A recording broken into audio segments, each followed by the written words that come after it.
وعلى آل سيدنا محمد. أعوذ بالله من الشيطان الرجيم. بسم الله الرحمن الرحيم. الحمد لله رب العالمين، والصلاة والسلام على سيد المرسلين وعلى آله وصحبه أجمعين. رب اشرح لي صدري ويسر لي أمري واحلل عقدة من لساني يفقه قولي. سبحانك لا علم لنا إلا ما علمتنا إنك أنت العليم الحكيم. ولا حول ولا قوة إلا بالله العلي العظيم. Kitab Hidayatus Sibyan, muka surat 3, baris yang kedua daripada atas. Muka surat 3, baris yang kedua daripada atas.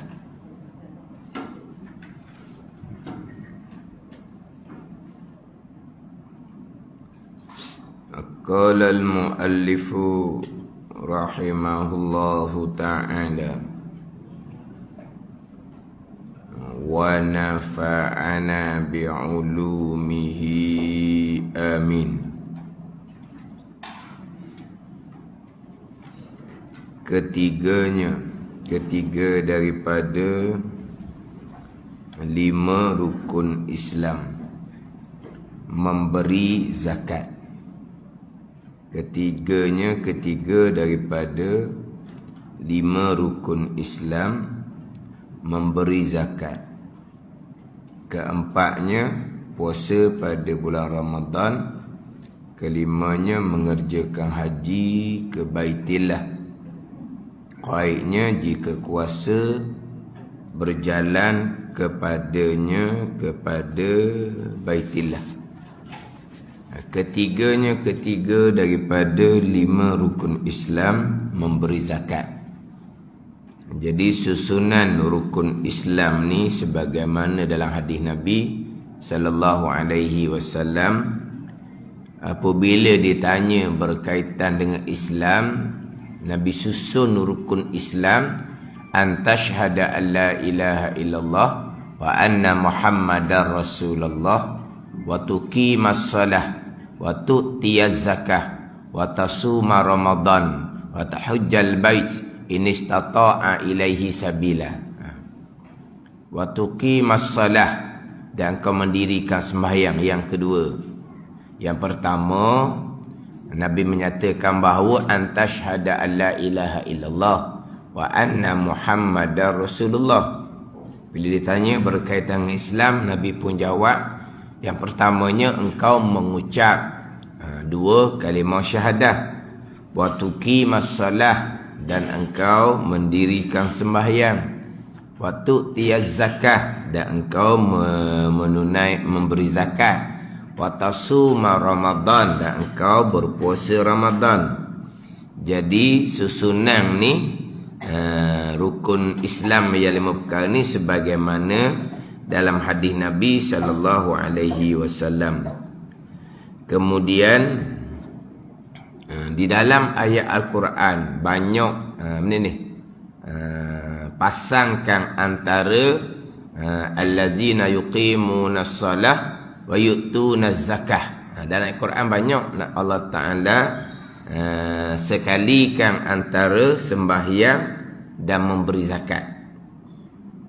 Nabi sekali dalam Quran, Allah Ta'ala sekalikan dalam firman Allah antara sembahyang dan memberi zakat dalam ayat Al-Quran. Sebab itulah kata setengah ulama, yang paling afdal lepas daripada sembahyang adalah memberi zakat. Yang paling afdal selepas daripada mendirikan sembahyang adalah memberi zakat. Sebab Nabi iringkan rukun Islam selepas daripada rukun Islam yang kedua, mendirikan sembahyang dengan rukun Islam yang ketiga, memberi zakat. Yang keempat, berpuasa. Jadi yang paling afdal lepas daripada sembahyang, setengah ulama kata memberi zakat. Dan ayat Quran tersebut tadilah, banyak ayat Al-Quran Allah Ta'ala iringkan sembahyang dengan memberi zakat.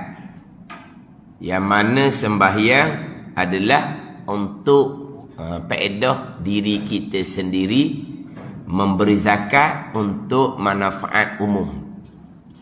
Sembahyang itu faedah kita sendirilah sembahyang ni. Tak ada beri manfaat kepada orang yang lain.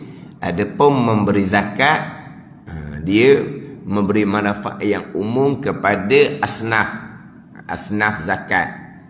Jadi Allah Ta'ala iringkan antara sembahyang kita dengan Allah Subhanahu Wa Ta'ala dengan memberi zakat, hubungan kita sesama manusia. Ini agama. Hubungan dengan Allah, sembahyang.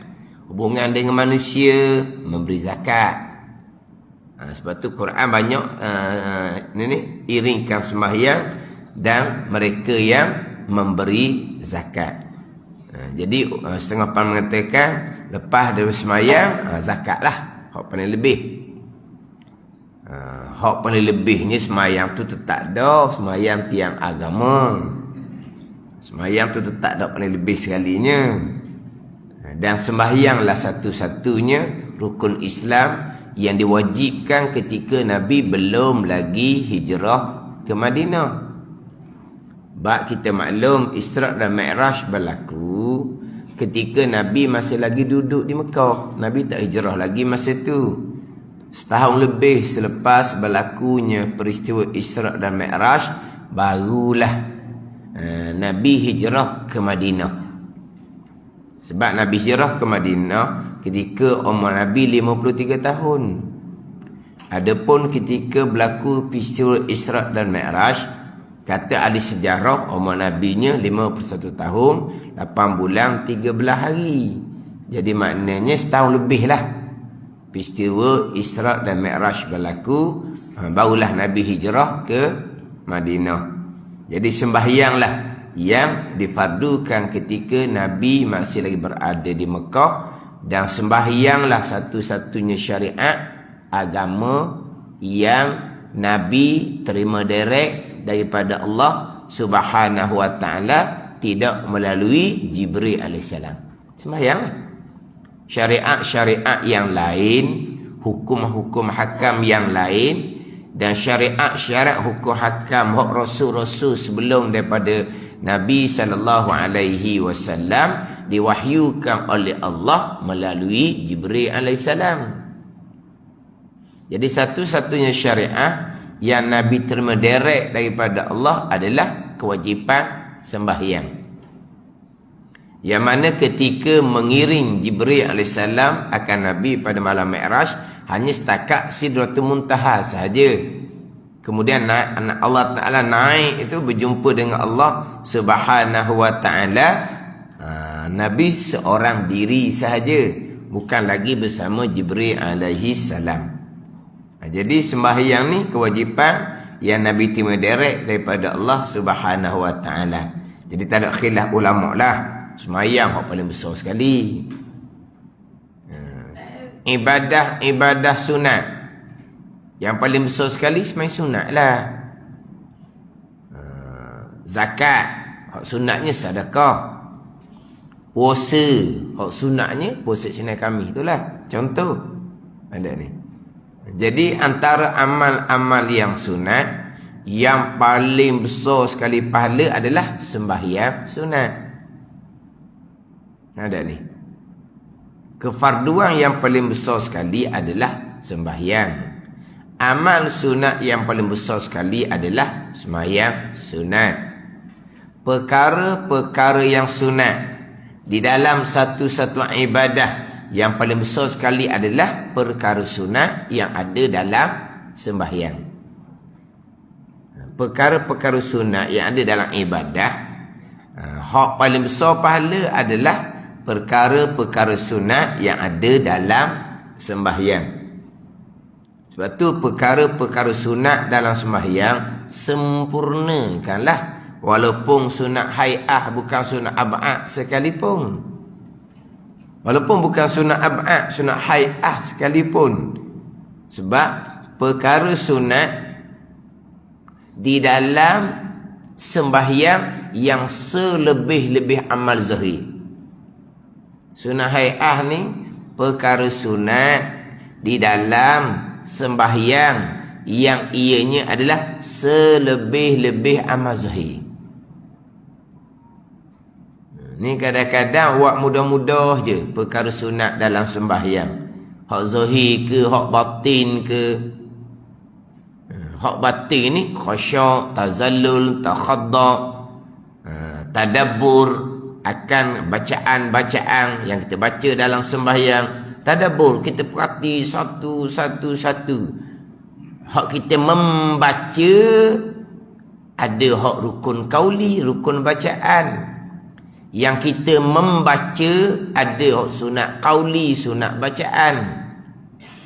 Tetapi ketika kita membaca tu, hak sunat batinnya tadabbur akan sekalian bacaan yang kita baca. Perhati molek.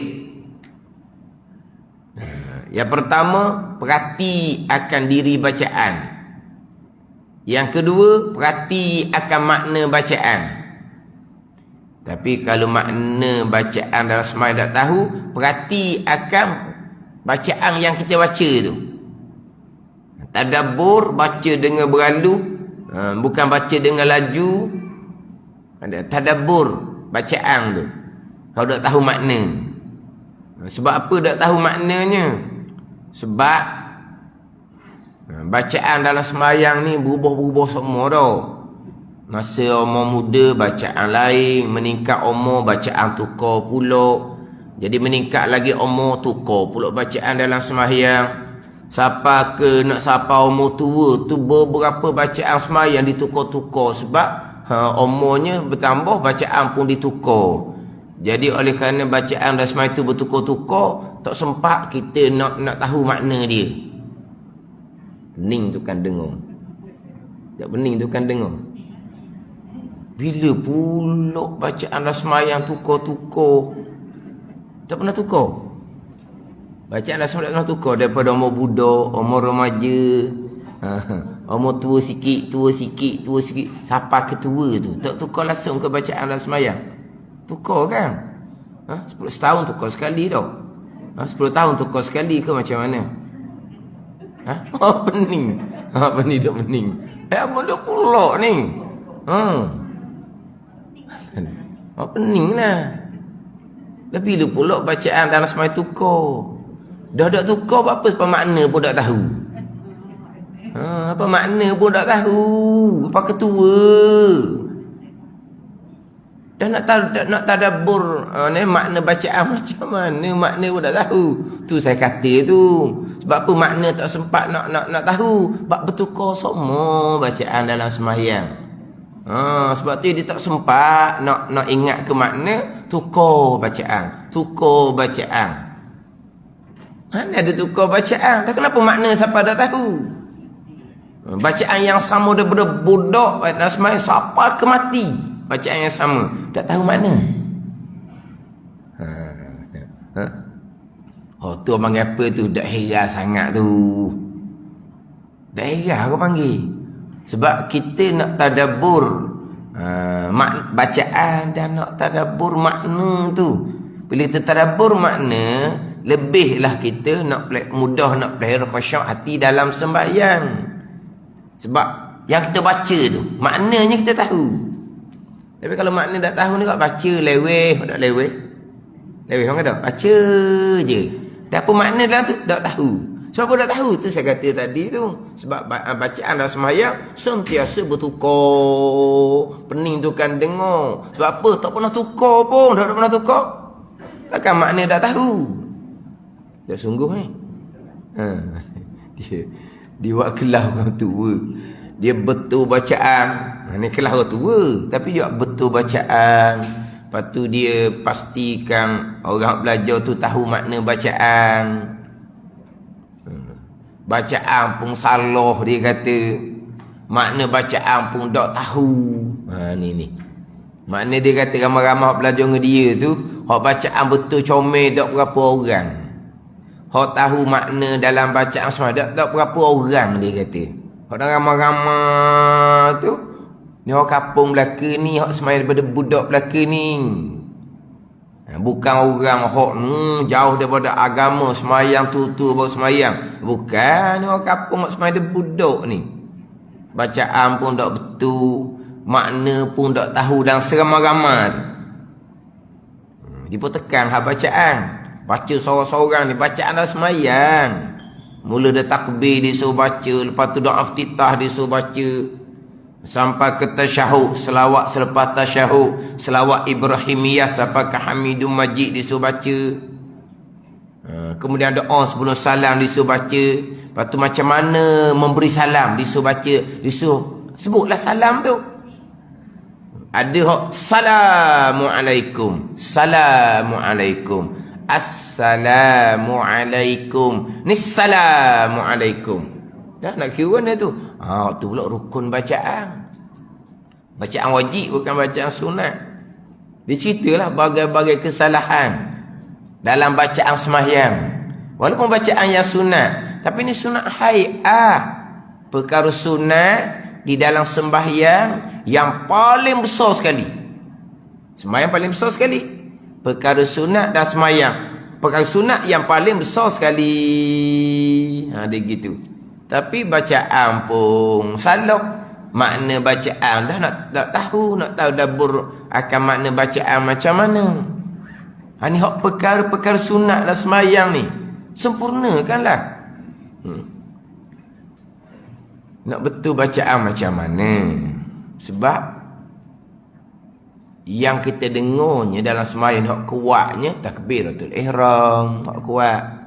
Fatihah, hak kuat. Lepas tu memberi salam, hak kuat. Hak lain tak ada. Doa iftitah tak pernah bunyi pun. Bacaan tasbih rokok sujud tak pernah bunyi pun. Tasyahud tu utama sekali, rukun bacaan tu tak pernah bunyi pun. Dan macam mana kita nak pastikan bacaan kita betul kalau kita tak perbetulkan di hadapan guru? Hak kita dah bunyi tu pun Fatihah. Kalau kita dah betul depan guru, Fatihah kita banyak salah. Walau Fatihah tu maknanya kita dengar di speaker sokmo. Tu imam baca Fatihah comel je, tu imam yang qari. Comel je dia baca. Kita dengar je sentiasa. Tapi kalau kita dengar saja, kita tidak musyafahah dengan guru, Fatihah kita tak betul kok. Hak kita dengar sokmo. Lepas tu bacaan tasyahud rukun juga tu macam Fatihah. Kita dengar siapa baca. Tak pernah baca kuat. Lepas tu macam mana tasyahud kita? Kita betul-betul tak baca depan guru, guru yang akui tasyahud kita tu comel. Dan ni bacaan tasyahud kita ni comel ni betul ni. Siapa yang beri akuan? Kita. Udah kita tak ada salah lah kalau kita yang tukang beri akuan. Kalau kita sendiri. Kalau kita sendiri yang aku daripada sekolah dulu lagi markah 100 semua. Ada ni? Dok, kalau kita sendiri yang aku, yang raik tu, maknanya kita periksa sekolah budak memang 100 semua. Yang jadi salah tu cikgu yang buat salah. Kita buat tak salah dah. Betul dah kita buat tu. Cikgu je tak pandai. Habis dia pakar. Markas apa ke tak lulu. Tapi kalau kita salah. Betul lah, kalau salah kita takkan jawab. Jadi kalau kita yang akui sendiri, memang tak ada salah lah kitanya.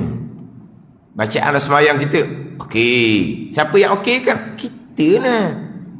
Gitu berat lah. Tasyahud akhir tu rukun qauli tu bukan sunat hai'ah.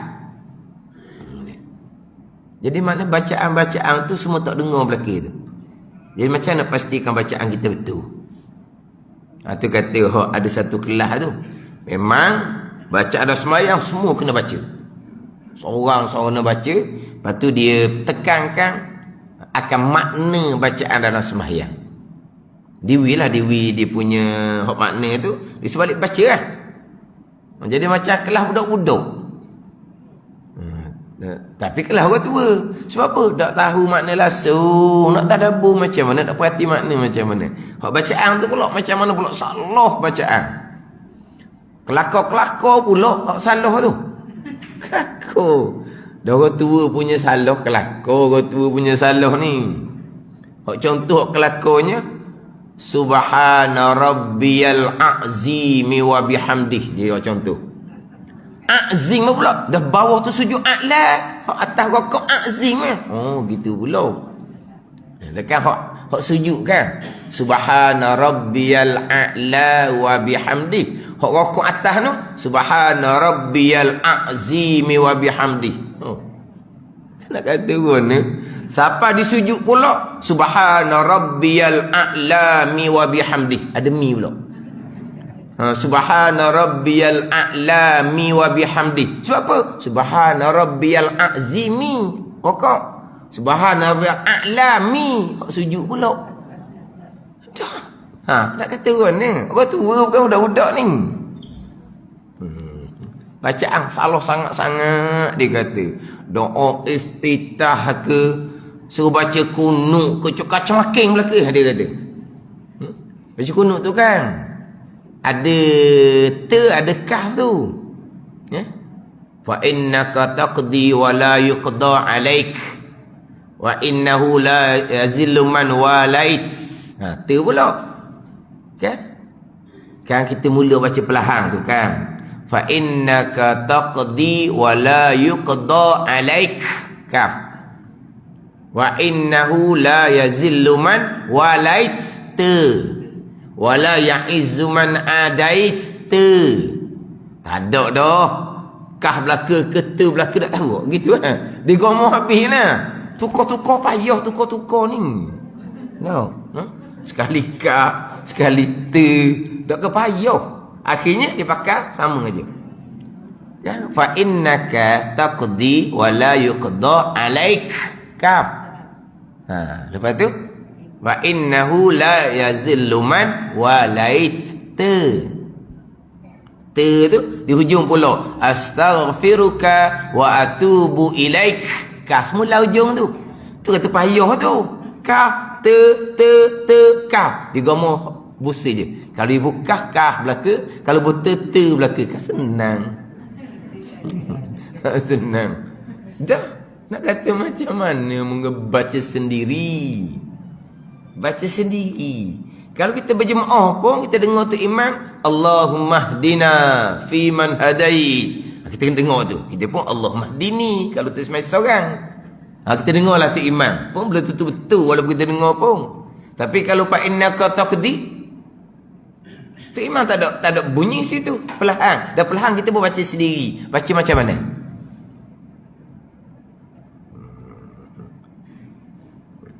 Agak ni semayang tiang agama. Nak sempurnakan sunat-sunat dalam semayang ni. Nak sunat batin tak dilah. Nak khusyuk, nak khada', nak tazallul, menghina diri pada masa rokok dan sujud, nak tadabbur, nak perhati bacaan. Hak sunat ni, hak batin. Hak sunat zahir pula, sunat hai'ah nak kena jaga. Sunat hai'ah nak kena jaga. Masa sembahyang, mata tengok tempat sujud. Bermula daripada takbir sampai ke salam, mata tengok tempat sujud. Mata berpaling daripada tempat sujud sekali je. Asyhadu an la ilaha illallah. Tengok di jari sekejap. Lepas tu mata kembali tengok tempat sujud. Sekali tu je mata beralih. Asyhadu an la ilaha illallah. Maka jari pun angkat. Lepas tu masa jari angkat tu, mata pun tengok di jari. Kemudian mata tu kembali balik kepada tempat sujud. Mata sunat tengok jari walaupun jari tertutup dengan baju semayang sekalipun. Tetap mata sunat tengok jari walaupun tak nampak sebab tutup dengan baju semayang. Masa tu je sekejap, mata berpaling daripada tempat sujud. Dalam semayang tengok tempat sujud. Pandangan muktamad dalam mazhab Syafi'i, walaupun semayang Mekah depan Kaabah, nampak dinding Kaabah sekalipun, tetap sunat tengok tempat sujud. Ni sunat hai'ah dalam semayang. Walaupun ada pandang menyatakan kalau nampak Kaabah bukan tengok tempat sujud dah, tengok Kaabah. Sebab tengok dinding Kaabah tu satu ibadah asing. Tengok dinding Kaabah tu satu ibadah suku waktunya. Jadi kalau sembahyang boleh nampak dinding Kaabah, bukan lagi tengok tempat sujud, tapi tengok di dinding Kaabah. Tapi pandangan muktamad dalam mazhab Syafi'i, walaupun nampak dinding Kaabah, tetap sunat tengok tempat sujud dalam sembahyang ni. Ni sunat hai'ah. Ni kadang-kadang tu imam, Allah lemah kadang-kadang. Masa baca doa iftitah tu tunduk lagi. Sebab baca perlahan kan. Mula baca Fatihah kuat, bismillah ni lenggok lalu dah. Oh, dia baca. Kata apa benda tekuk dia ada masalah. Apa tu kena buh tu. Tu hak sakit tekuk tu buh. Ni tekuk ni buh apa?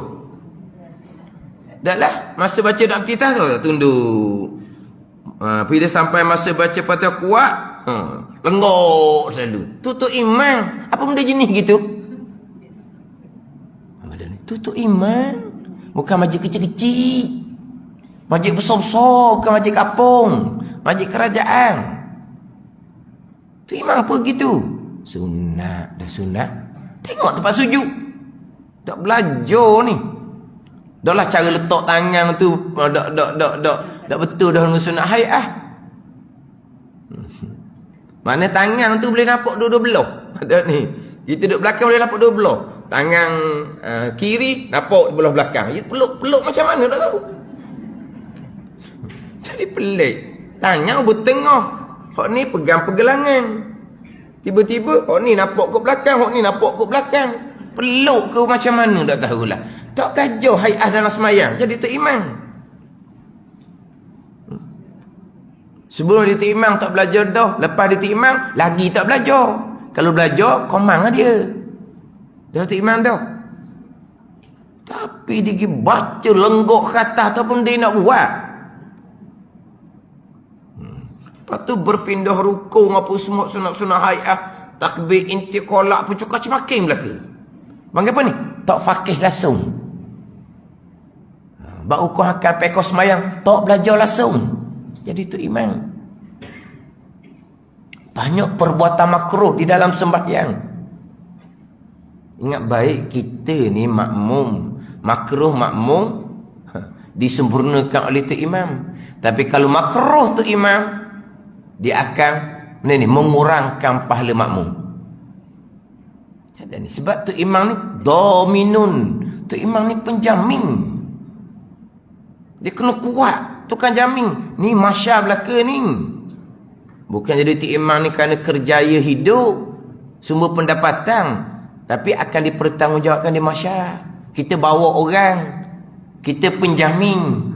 Ilmu akidah kita macam mana, ilmu semayabang kita macam mana, khusyuk hati kita macam mana, ikhlas hati kita macam mana. Sebab kita bawa orang dalam sembahyang tiang agama.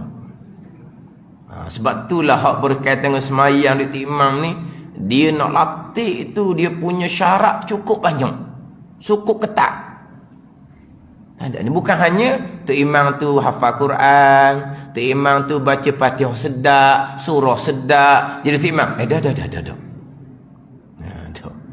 Jadi maknanya dia sebagai penjamin. Dia penjamin ni kena kuat lah ni. Kalau ilmu pun tak tahulah. Macam ni. Takbir intiqalah pun tak betul dengan tempat dia. Akhir jadi semayang dah. Tapi tak apalah, sama-sama belajar. Orang ngajar lari. Tu masalah. Orang mengajar lari, tak mau belajar. Bukan kata diamanahkan, dipertanggungjawab jadi imam ni besar ni. Oh ada dah ilmu, kena tambah ilmu. Patutnya gitulah. Ilmu ada dah. Tapi bawa diri sendiri, tiba-tiba dilantik menjadi imam, diberi tanggungjawab. Bukan kata oh ni kena tambah ganda-ganda ilmu.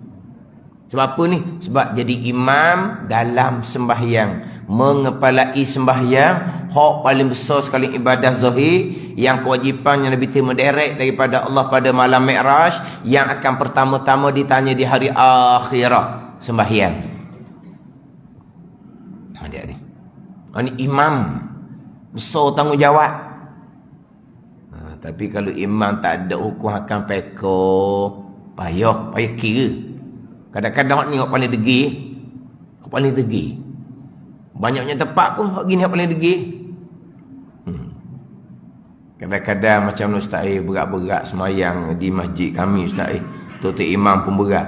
Nak tegur payah. Ginilah kata, buat kelas pekoh lah. Kelas belajar semayang. Lepas tu sama-sama kita betul. Sama-sama betul lah. Mana pihak masjid pun carilah ustaz mengajar kitab pekoh bab semayang. Selama ni dia kata tu imam tak pernah balik pun lepas maghrib. Baca Quran je. Lepas buat kelas pekoh dia lari dulu dia balik. Isyak dia mari pula. Yang pihak masjid ni nak betul sangat ke tu imam lah hidup sungguh tu imam semayang tak comel. Nak tegur payah. Kita buat kelas pekoh lah kata. Sama-sama comel betul. Buatlah kelas pekoh. Hak tak balik maghrib tu imam ni, dia balik. Isyak mari pula. Tanda ni. Jadi akhirnya tu imam lari daripada majlis ilmu. Anak makmum yang ikut majlis ilmu mengikuti imam yang lari daripada majlis ilmu.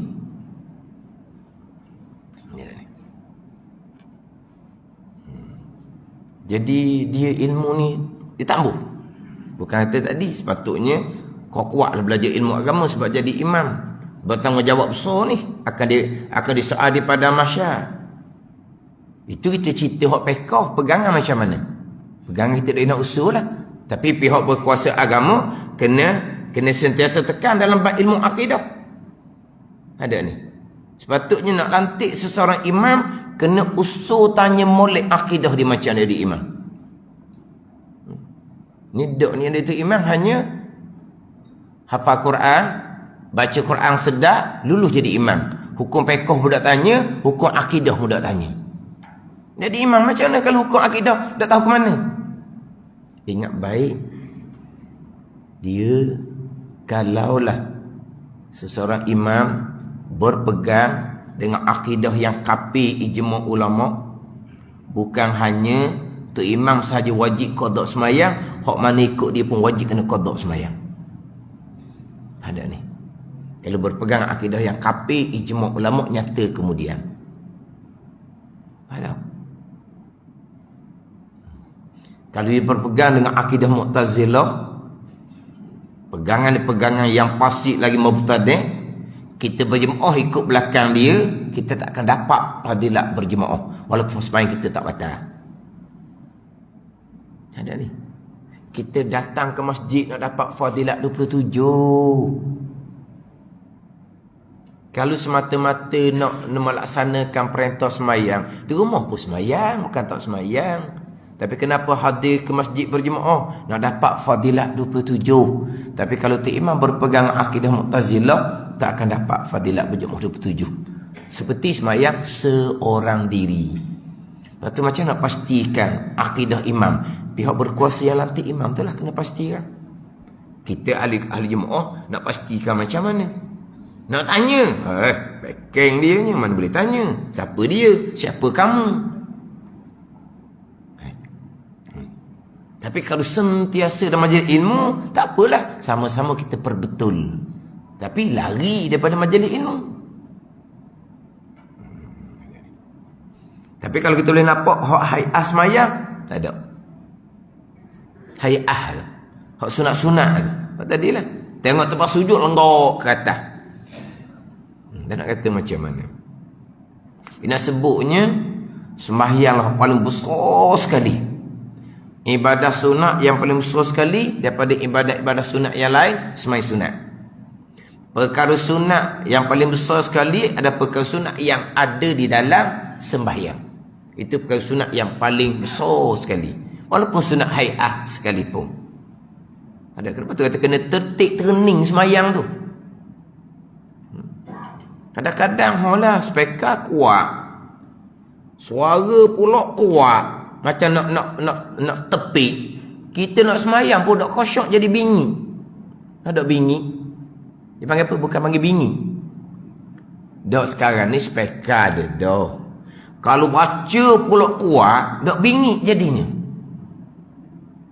Dia baca kuat tu pula surah masa kita sedang membaca Fatihah. Dia tak ada saktah. Tunggu dulu biar makmum habis baca Fatihah, barulah tu imam memulai baca surah. Tidak.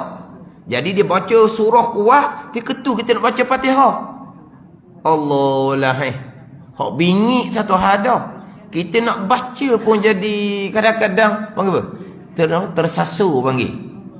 Tersasu jadi akhirnya kadang-kadang kita baca pula jadi baca dengan cepat. Baca cepat, habis cepat. Sebab kalau kita baca slow-slow ni jadi terganggu kita. Akhirnya kita baca cepat. Sudah. Sudah kita ni. Sebab apa?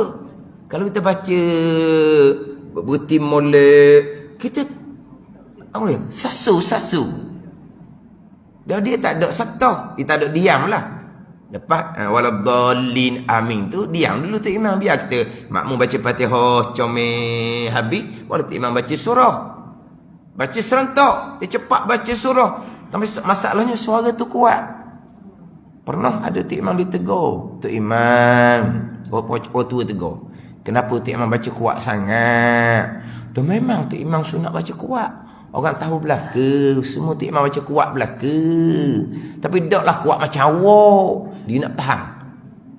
Kuat sederhana. Bukan kuat macam kita kata tengok tu imam ni satu je dia tak buat. Apa benda? Dia kena kena jari di telinga ni. Dah. Bismillah. Kuat.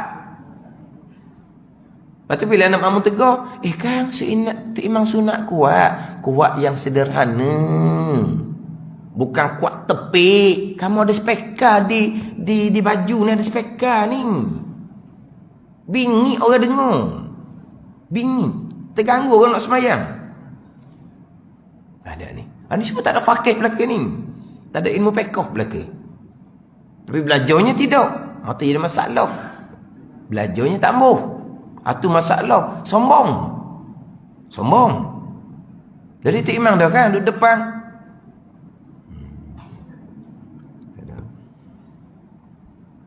Kitanya sembahyang tiang agama ni kita bicara. Sembahyang hak mana lebih sekali hak amalan zahir. Tak ada khilaf ulama doktornya. Hak khilafnya lepas sembahyang. Zakat ke? Ni. Sini zakat lah yang ketiga ni. Puasa ke? Sebab puasa Allah Ta'ala akan bagi pahala sendiri. Haji ke? Antara tiga. Hak semayang tu tak ada. Hak boleh lebih sekali amalan zahir paling lebih adalah sembahyang. Amalan zahir. Amalan yang paling besar sekali tak ada lah. Iman, makrifah, tauhid. Hak tu hak nombor satu. Itu usuluddin. Tak nak banding hak tu. Hak tu hak batin. Hak paling besar sekali. Makrifah, iman, tauhid, aqidah. Banyak nama tapi satu je. Satu je lah. Iman ke makrifah ke tauhid ke aqidah ke. Hak tu le je. Hak tu hak besar sekali. Tapi nak sebut semayang ni, amalan zahir yang paling besar sekali sembahyang. Yang kedua tu barulah setengah ulama mengatakan zakat. Sembahyang kita dengan Allah. Zakat kita dengan manusia. Sebab apa? Zakat beri manfaat pada orang ramai. Tu zakat. Sembahyang kita dengan Allah Ta'ala. Tak ada beri manfaat pada orang ramai. Zakat barulah beri manfaat pada orang ramai. Jadi lepas sembahyang, zakat lalu dah. Setengah pandangan, lepas sembahyang puasa lah. Puasa tu kena sabar sungguh-sungguh tu. Puasa Tuhan akan beri pahala sendiri tu. Lepas sembahyang puasa lah. Sebab dia kena kesabaran yang kuat. Setengah pandangan dah lepas sembahyang haji. Sebab apa? Sebab kalau kata zakat, dia hanya membabitkan harta semata-mata. Kalau puasa, dia hanya membabitkan diri tubuh semata-mata. Zakat, dia membabitkan harta semata-mata. Kemudian puasa, dia hanya membabitkan tubuh tenaga kita semata-mata. Puasa tidak membabitkan harta. Adapun haji, dua. Sebab haji belanjanya besar, terbabit dengan harta. Haji ni pula ni kena sihat, kena bertenaga. Sebab apa? Sebab rukunnya rukun fi'li belaka. Rukun fi'li belaka haji ni. Kan ada rukun kauli. Rukun haji ada tak rukun kauli? Rukun qalbi adalah dia tu. Rukun kauli ada. Rukun fi'li belaka. Mana apa ni? Ni kena tenaga, kena sihat. Jadi zakat dia membabitkan harta, tidak membabitkan tenaga.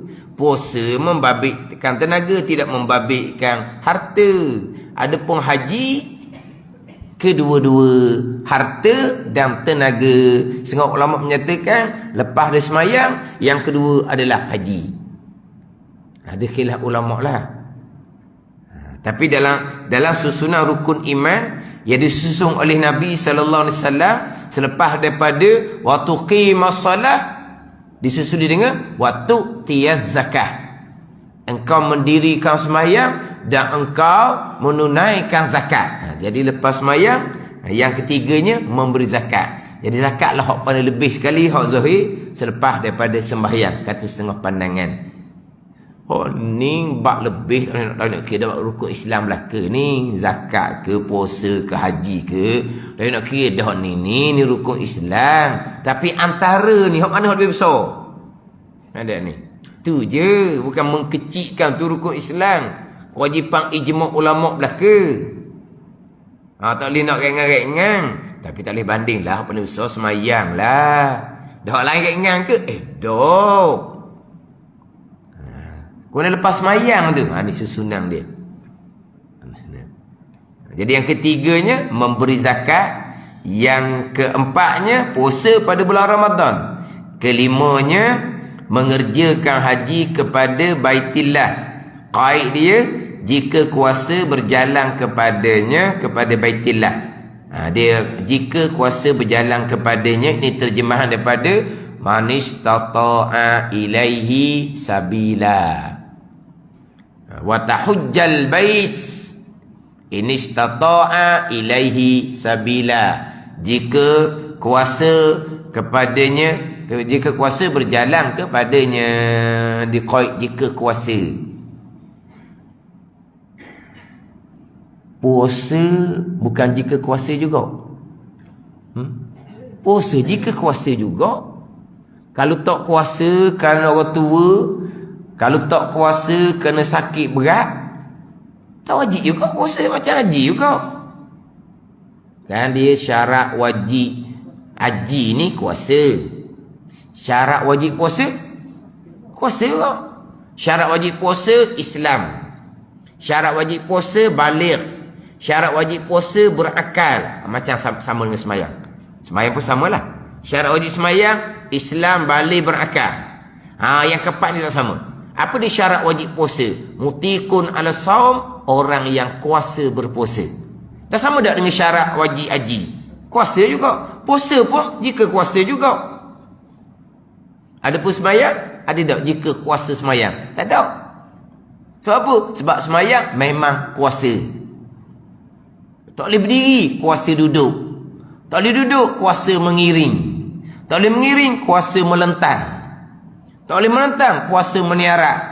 Tak boleh meniarak, masuk dalam kubur. Mati dah tu. Jadi semayang memang kuasa. Tapi puasa dok ni, puasa sehari, dia ada syarat wajib yang keempat. Kuasa atas puasa. Bukan haji dia jika kuasa. Puasa pun jika kuasa. Tapi kenapa haji je Nabi qaidkan man istata'a ilaihi sabila ni? Jika kuasa berjalan kepada tadilah. Sebab haji ni dia membabitkan pembelanjaan yang besar dan tenaga yang banyak. maka dia kaitkan dengan kuasa. Sebenarnya puasa pun kait dengan kuasa juga. Bila tak kuasa berpuasa kerana tua, tak kuasa berpuasa kena sakit berat, gugur kewajipan puasa, bertukar kepada kewajipan fidyah berat cupak sehari. Tapi hak haji sajalah dikaitkan dengan jika pada kait ni qaf ya dal kait. Kita kait KIAT. Berkait. Kait mana ni? Kait tu lah, kait kopior, kait apa ni? Tu mengait tu. Tu mengait tu tak kait lah juga. Jadi mengait. Kait kelapa sawit. Kait ni apa ni? Syarat dia gitu dah. Mengerjakan haji, kait dia, syarat dia kuasa berjalan kepadanya, kepada Baitillah. Selesai 5 rukun iman, 5 rukun Islam. Dan bahawasanya hakikat makrifat itu 3 perkara. Nak cerita apa dia makrifat? Permulaan agama. Awaluddin makrifatullah, awal agama makrifah akan Allah, mengenal akan Allah. Apa makna makrifah? Al-Quran perintah fa'lam annahu la ilaha illallah wastaghfir li zambika walil mu'minina wal mu'minat. Maka hendaklah kamu mengetahui akan bahawa sesungguhnya tiada Tuhan melainkan Allah. Jadi dalam pembicaraan tauhid, mengetahui itu ilmu, mengenal itu makrifah, satu makna. Apa makna mengetahui? Apa makna makrifah? Didatangkan al-jazmu al-mutabiqu lil haqqi an dalilin. Itu dia makrifah. 3 rukun makrifah, 3 komponen makrifah. Al-jazmu al-mutabiqu lil haqqi an dalilin. Satunya al-jazmu. Yang keduanya al-mutabiqu lil haqqi. Yang ketiganya an dalilin. Ini 3 rukun makrifah permulaan agama, makrifah akan Allah dan makrifah akan Rasul. Wallahu a'lam.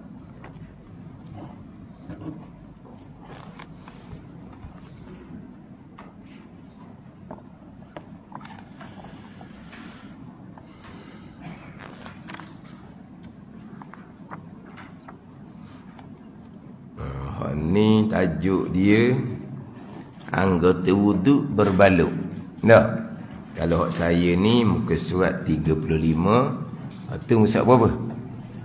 29. 39. Saya ni muka surat 35. Tapi hak saya ni tak ada orang pakar lah. Tak ada orang pakar. Waktu jadi muka surat 39. Qala al-muallifu rahimahullahu ta'ala wa nafa'ana bi'ulumihi amin. Anggota wuduk berbaluk. Hak terdahulunya anggota wuduk tidak berbaluk, tetapi tak boleh kena air. Mana anggota wuduk yang tidak berbaluk tetapi tak boleh kena air? Melecur contohnya. Bila melecur tidak akan dibubuh pembalut. Melainkan tempat melecur tu diganti dengan kulit yang baru, boleh letak pembalut. Itu sebagaimana yang saya faham lah. Kalau salah tu minta maaf lah. Dia kalau semata-mata melecur, dia tak akan bubuh pembalut, sebab pembalut tu akan lekat. Dia hanya lomor macam lotion obat je lah. Dia tak bubuh pembalut. Yang ibu pembalut ni kulit yang sudah rosak kerana melecur dengan kepanasan api tadi ni, dia tepek. Tepek pun tanpa dengan kulit yang lain. Kan gitu? Dia ambil kulit peha tu. Dia ambil kulit peha, dia pun tampal di kulit yang melecur, yang rosak. Lepas tu peha tu jadi gitu pula. Jadi 2 kali sakit ya. Taklah hak melecur tu sakit dah. Lepas tu dia ambil pula kulit peha, jadi sakit pula. Jadi 2 kali sakit. Mana kalau peha tak ada kulit tak apa lah. Peha tak nampak tau. Kalau muka ke tangan ke nampak tau. Gitu. Beli kulit orang lah. Ada orang nak jual kulit. Tanya. Tak ada. Cari. Masuk FB. Hospital nak beli kulit. Siapa nak beli kulit? Siapa nak jual kulit? Berapa sentimeter persegi? Bayar lah. Mana kamu? Lah, mana kira sentimeter lah. Bukan kira kaki macam jual tanah tu. Kira sentimeter. Luah mana? Banyak mana kena bayar. Dia ambil kulit peha. Jadi peha tu tak ada kulit lah. Saya faham gitulah. Lepas dia bubuh kulit baru, barulah dibalut. Saya faham gitu. Wallahualam lah. Tapi kalau semata-mata kulit tu rosak kena melecur, dia tak ada pembalut. Dia ada pembalut. Sama lah juga kadang-kadang hak kita luka sendiri tu. Hak kita luka sendiri tu kadang-kadang kita berobat kita tak berbalut. Apa berbalut ni payah pula nak buang. Yang lekat situ penyakit pula nak buang.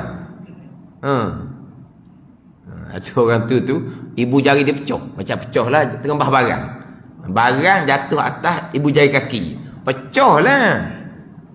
Tapi tak buh pembalut. Dia baru senang dia kita berobat, jaga dia kata. Lepas tu masa berwuduk, hak ni hak jenis keras Dia basuh atas luka orang air. Allah kata tak sakit ke? Tutup mulut sekejap. Siang. Allah kata menyeksa diri. Tayamum lah kata. Alah, susah tayamum dia kata. Lepas tu apabila basuh sentiasa, lambat sembuh. Bukan gitu. Ni dia malah tayamum. Padahal dia tengok dia punya ibu jari kaki tu, tengok serung tengok. Mana kalau kita kata kalau pergi hospital tu jahit orang kali. Jahit orang kali bukan sikit-sikit. Barang apa tahu berat juga barang tu jatuh atas ibu jari kaki. Ada benda kaki dia. Tapi dia tak pergi hospital, pasti dia tak balut. Saya ingat dia bertayamum lah untuk berwuduk. Dia pakai sirang gitu je. Dia pakai sirang gitu je. Lepas tu tahan lagi semayang dia kata jangan hujan di batal. Oh pulak dah. Satu hal pulak mainannya. Mana dia kena tahan lah. Maknanya jangan kentut lah. Gitu. Allah kata. Dah. Cara dia macam mana? Kalau contoh macam yang sebut tadi tu. Ibu jari kaki tu terbelok. Tak ada pembalut. Ambil wuduk macam biasa. Basuh muka ni ambil wuduk macam biasa. Basuh tangan sapu kepala. Kaki hak elok tu wajib kena basuh sekalian. Kemudian di dekat hak tempat cedera tu kita ambil lah kapah hak ada air ke kita ni jangan pula di tempat yang cedera tu satu hal dah. Kita kulit orang molek tu satu hung dua hung dah kita jarak tak kena air. Tak boleh.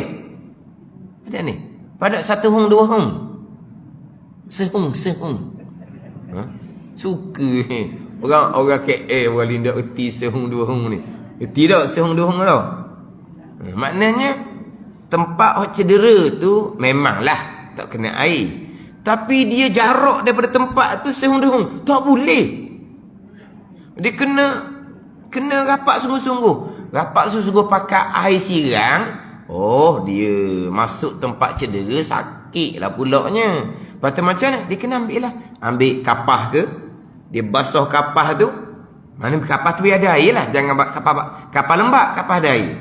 Mana dia kena perlahan-perlahan dia kena perapat. Mana kulit hak tak cedera tu wajib kena air. Jangan saya sebut tadi lah. Jangan siapa ke jarak daripada tempat tu satu hung dua hung. Tak boleh gitu. Tak boleh buat jarak. Dia kena rapat sehabis rapat. Waktu payah kalau tak ada pembalut. Kalau ada pembalut mudah. Mana kita pakai air. Kalau air tu terlajak sedikit pun hanya kena pembalut. Tak ada apa-apa pun. Tapi kalau tak ada pembalut, memang agak sepayah. Mana kita nak rapatkan dengan tempat cedera tu, kena rapat sungguh-sungguh. Kata-kata kita nak siram air, dia boleh akan jadi telajak. Mana kita kena kapah tu, kita rapat sedikit. Tetapi tempat yang cedera tu tak kena air. Maka untuk tempat yang tak kena air tu, wajib ganti dengan tayamum. Wajib ganti dengan tayamum. Basuh kaki molek-molek siap, bertayamum. Tayamumnya apa? Sapu debu di muka, niat tayamum. Sapu debu di tangan sampai ke siku, itu di tayamum. Ganti tempat luka di kaki yang tak boleh kena air. Jangan duk fikir tayamum nak ambil debu, nak gibu di luka tu. Molek lah. Kalau ambil debu gibu di luka tu, cepat lah sembuh. Molek. Dah sekarang ni, muka, tangan, air wuduk kata comel. Kepala boleh sapu molek. Kaki boleh basuh molek. Di tempat luka je air tak boleh kena. Ambil debu, pergi tepek situ. Oh, boleh tahan lah. Menganga lah jawapan dia. Tayamum dia apa? Sapu debu di muka dan dua tangan. Itu dia tayamum. Tayamum dia ada 4 rukun. Yang pertama niat. Yang kedua sapu debu di muka. Yang tiga sapu debu di tangan. Yang keempat tertib. Sapu muka dulu baru sapu tangan. Jangan sapu tangan baru sapu muka, dia kena tertib. Itu dia tayamum. Sebut tayamum, ni dah tayamum rukun dia 4 ni. Tapi masa saya basuh muka wuduk tadi comel. Masa saya basuh tangan wuduk tadi comel. Tu wuduk. Sekarang ni persoalan kaki tu tak rata air sebab ada luka yang terbelah di kaki tanpa ada pembalut. Kena ganti tayamum. Tayamum tu lah sapu debu di muka. Hukum anggota tayamum. Sapu debu di tangan. Anggota tayamum. Untuk di ibu jari kaki yang air tak rata. Tapi muka tu basah, kita berwuduk tadi. Tangan tu basah, kita berwuduk. Kena lap lah air tu. Sebab kalau kita dah lap air di muka, kita dah lap air di tangan, debu tidak akan boleh meratai muka sebab muka basah. Kena lap muka tu. Keringkan muka, keringkan tangan sampai ke siku. Tayamum, sapu debu muka niat tayamum, sapu debu di tangan sampai ke siku. Ganti untuk ibu jari kaki yang tidak boleh rata air tanpa ada pembalut. Tapi payah sikit lah kalau tak ada pembalut. Ni pula anggota wuduk berbalut. Anggota wuduk berbalut. Mengelupahnya kalau kata sebelah atas, dia kena kepanasan api, muka, tangan, kepala langsung tak boleh kena air sebab merah. Kaki comel, maka berwuduk hanya basuh kaki. Ketika basuh kaki, niat saja aku ambil air sembahyang kerana Allah. Kita berniat ketika membasuh muka. Itu anggota wuduk yang pertama. Muka tak boleh basuh, berpindah ke tangan. Tangan tak boleh basuh, berpindah ke kepala. Kepala tak boleh sapu air sebab merah sekalian belah atas ni kena kepanasan api. Kaki je comel. Maka basuh kaki, niat saja aku ambil sembahyang kerana Allah. Sebab itu anggota pertama yang kita boleh basuh. Ada ni. Kalau kata dia melecur di kaki saja, belah kaki dia melecur, belah atas dia comel, maka dia berwuduk macam biasa. Basuh muka, niat wuduk, basuh tangan sampai ke siku, sapu kepala. Kaki langsung tak boleh basuh sebab kaki melecur sekaliannya dua belah kaki. Maka tayamum sapu di muka dan dua tangan untuk ganti kaki yang tak boleh nak basuh dengan air wuduk. Jadi gitulah. Kalau anggota tu cedera, tidak boleh kena air tetapi tidak ada pembalut. Ni hak ada pembalut. Dan hak ni lah hak banyak. Hak ada pembalut ni hak banyak. Kalau kata cedera, kalau kata luka, dibalut. Patah, dibalut. Hak banyaknya adalah pembalut. Dia tak ada cedera kot luar, tapi dia patah, dia pakai pembalut.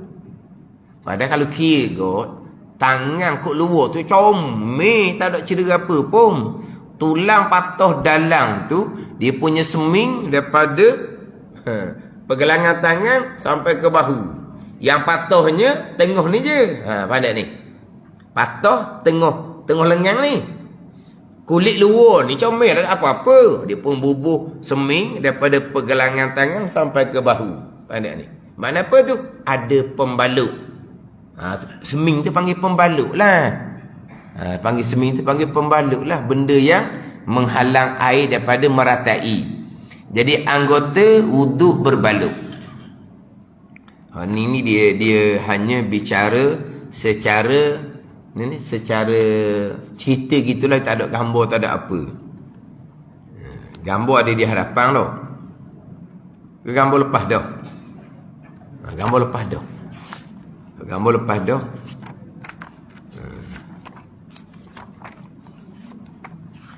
Ada dua gambar tau. Tak ada gambar. Dia kurang gambar. Tak ada gambar kalau pembalut di muka. Tak ada. Oh. Ada. Saya tak ada Saya tak ada. Tu musuh apa-apa?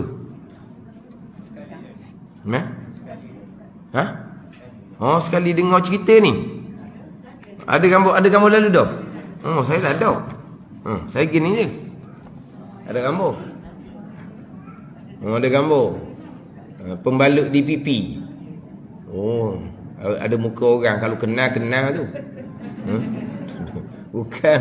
Ada buku panduan berwuduk bertemah Terengganu. Dia buat hitam mata. Muka orang kau. Tapi dia tepek hitam. Kalau tepek hitam tu tak kena. Tak kena.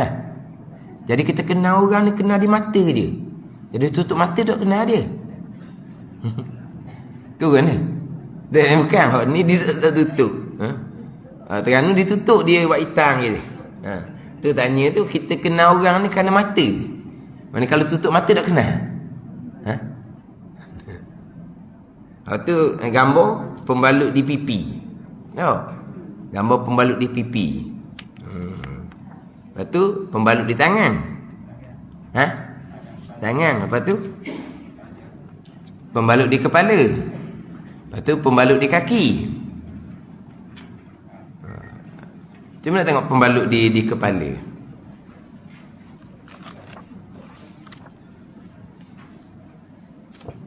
Ni pipi. Tangan. Kepala. Kepala sepenuhnya. Sepenuhnya kepala. Pembedahan kepala barangkali. Orang sama je ni.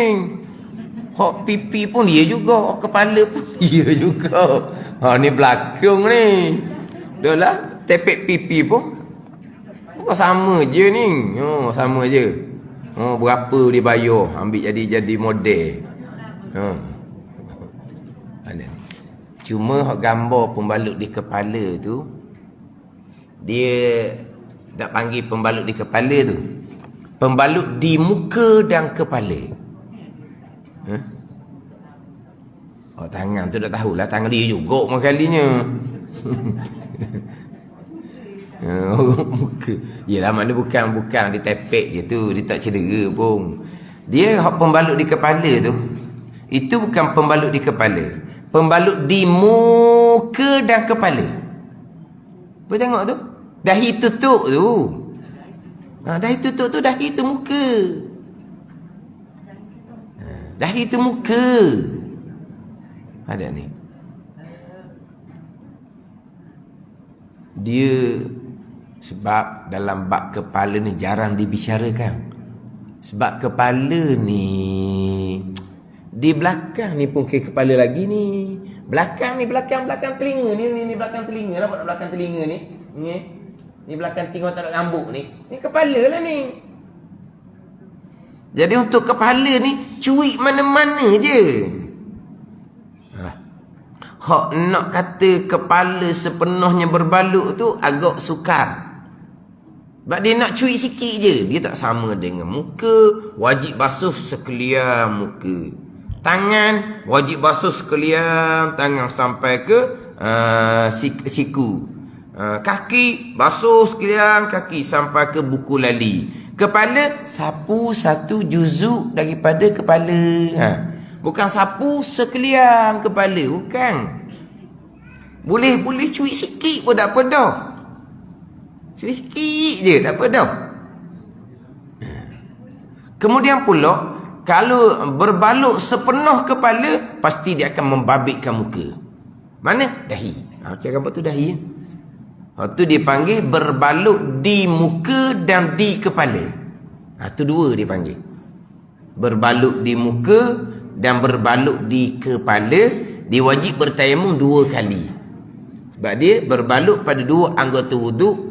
Yang pertama dia berbaluk di muka, dan yang kedua dia berbaluk di anggota kepala. Kalau betul kalau gitu, dia takkan jadi panggil berbaluk di kepala saja. Jadi anggota wuduk berbaluk.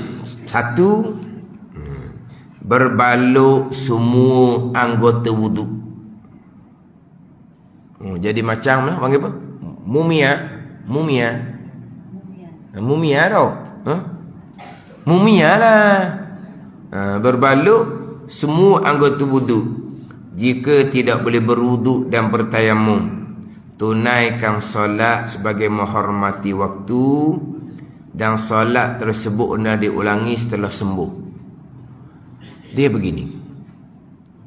Dia apabila semua anggota wuduk berbaluk,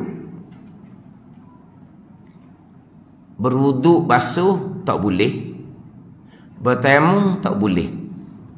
Dia wajib kena sapu dia pembaluk di atas keliang anggota wuduk. Wajib sapu air. Di sekarang ni berwuduk memang tak boleh. Sekeliang anggota wuduk berbaluk sepenuhnya. Berwuduk tak boleh sebab ada pembaluk. Bertayamum pun tak boleh sebab muka berbaluk, tangan anggota wuduk berbaluk dan ianya anggota tayamum. Dia wajib kena sapu air. Maknanya kena minta tolong orang, ambil air sapu di muka, niat saja aku ambil sembahyang kerana Allah. Kita berniat ketika membasuh muka, bukan ketika mensapu muka. Niat ketika membasuh muka adalah ghalib, kebiasaan. Gini. Hak gambar berbaluk di sebahagian muka sahaja tu. Gambar tak baluk di pipi kan? Dia baluk di pipi tu, mungkin kerana buat pembedahan lah, kau ada ni, gitulah. Jadi dia ada 3 kewajipan. Yang pertama, dia wajib berwuduk, iaitu membasuh muka hok comel. Yang kedua, dia wajib sapu air atas pembaluk di pipi. Yang ketiga, dia wajib tayamum. Mana dia wajib tayamum? Apa dia tayamum? Sapu debu di muka dan sapu debu di 2 tangan. 3 perkara wajib. Basuh muka wajib. Sapu air atas pembaluk wajib. Bertayamum wajib. 3. Kan ada ni. Dia boleh niat wuduk ketika membasuh muka, dan dia boleh juga niat wuduk dengan ketika sapu atas pembaluk di muka. Sekarang ni dia muka tak basuh lagi. Dia basuh tangan, dia pun sapu atas pembaluk di pipi. Dia pun niat saja aku ambil sembahyang kerana Allah. Okey. Boleh dia pun basuh muka, tak niat dah. Kalau dia basuh muka dulu, dia niat saja aku ambil sembahyang kerana Allah, dia basuh tangan, dia sapu atas pembaluk. Mana antara dua tu dia buat mula-mula? Kena niat masa tu. Ada ni. Dia ada pembaluk di pipi, macam nak gambar tu. Dia wajib 3 perkara. Basuh muka, tempat molek. Sapu air atas pembaluk di pipi. Yang ketiga, tayamum. Antara 3 ni, nak buat mana dulu pun boleh. Antara 3 ni. Seeloknya tayamum dulu. Sebab apa? Kalau basuh muka dulu, sampai masa nak tayamum, muka kena lap sebab muka basah. Jangan basuh muka lagi. Tayamum dulu. Sebab muka masih lagi kering. Tepuk debu, tiba tayamum. Sapu debu muka nak tayamum, kalau dia tayamum kerana mahrukan pada sembahyang. Masa dia sapu debu atas muka ni, debu atas pembaluk di pipi ni, sunat saja disekalikan dengan debu. Sunat saja. Hak wajibnya hak muka hak molek. atas pembalut di pipi ni sekalilah dengan debu tu. Sebab sunat. Dia pun sapu debu muka. Atas pembalut dia sapu juga sebab sunat. Tepuk kali kedua, dia pun sapu tangan. Selesai tayamum. Pergi kepada basuh muka dan sapu atas pembalut di pipi dengan air. Itu wajib. Sapu dengan debu tu tayamum tadi atas pembalut di pipi, sunat. Sapu air, wajib. Kalau dia basuh muka dulu, dia niat wuduk ketika basuh muka, dia basuh tangan, dia pun sapu air atas pembalut. Tapi kalau muka dia tak basuh lagi, dia basuh tangan, dia sapu dulu atas pembalut. Masa itulah dia niat saja akan ismayang kerana Allah. Dia pun basuh muka, tak niat dah. Maknanya, kita berniat ketika membasuh muka adalah ghalib. Dan kita boleh berniat ketika sapu atas pembalut di muka. Ada ni. Ni payah sikit ni sebab teori orang sekarang ni pengajaran dia dalam LCD dia panggil tau. Itu lebih mudah sikit faham tak? Lebih praktikal. Lebih nyata sikit lagi pakai LCD. Jadi kalau ada pembalut, ingat baik. 3 kewajipan. Ingat baik, 3 kewajipan. Yang pertama, wajib berwuduk basuh tepak homolek.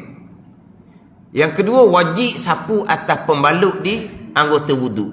Yang ketiga, wajib tayamum. Sekarang, faham situ, permasalahan dia berbalut semua anggota wuduk. Balut belaka. Macam mana rupa tu, mumia lah, balut belaka. Sekarang, muka berbalut. Boleh berwuduk, basuh air? Tak boleh. Boleh bertayamum, muka berbalut, tangan berbalut, langsung tidak ada ruang untuk sapu debu di muka dan dua tangan. Maka gugur kewajipan tayamum. Sebab muka berbalut, tangan berbalut, yang mana muka dan tangan dipanggil anggota tayamum. Faham tak?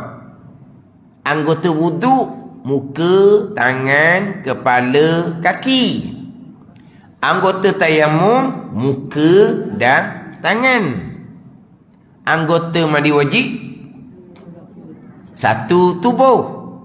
Jangan duk bilang pula. Anggota mandi wajib, kepala, tengkok, bahu, perut, pinggang, paha, lutut. Oh, dah habis lagi. Ni bilang. Anggota wudu 4, muka, tangan, kepala, kaki.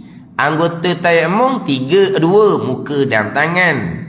Anggota mandi wajib 1, iaitu satu tubuh. Ni kadang-kadang teh. Anggota wudu 4, okey.